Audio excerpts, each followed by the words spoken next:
there's many constituents from South Tampa asking for more help in South Tampa, although that's one of the most developed portions within the Tampa community.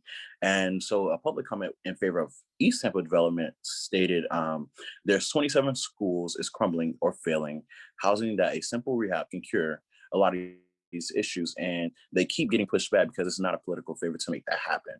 What do you think about what that constituent said? So it's a bit difficult for me to comment on this just because I think that the calls for the development of South Tampa are very real as far as the neglected parts. But like you mentioned, there are it's way more developed than East Tampa. So it's one of those things where I think, just for what it's worth, the best thing to do is first handle East Tampa, the most neglected, and go from there. Just like with dealing with anything, you focus on the most marginalized so that you can then build up from there. So I think that the comment from the member from East Tampa is relevant. I don't think it's a comment that's meaning to demean or lessen this conversation about developing South Tampa or the areas that need help. I think it's more about, hey, don't forget East Tampa, because East Tampa has always been forgotten. Yeah, I agree 100%. And there's flat out no excuse for schools to be crumbling, especially here in Florida, where, you know, we have so much money,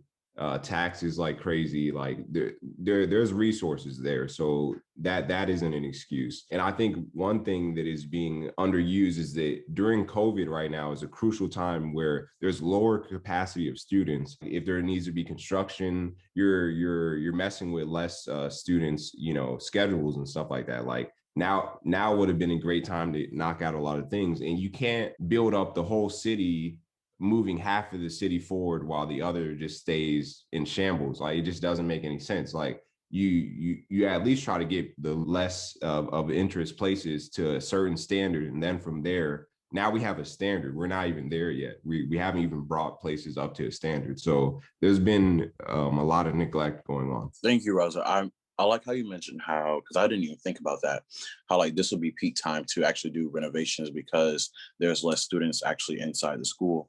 And that reminds me, like, there's been so many people within the Tampa Bay community actually that has told me how they've been to school where there's no AC or anything like that, and or like they've had books that was falling apart, and like that is just amazing to me because my school, even though like we weren't the best school, we were fortunate enough to have new books or books that weren't torn or ripped or anything. And we're also fortunate to have AC all year round. So it sucks that that's something that's happening into these schools. And Tampa is such like a thriving city. So I wouldn't expect that there are students in this city that don't have air conditioning or access to quality materials to attend school with.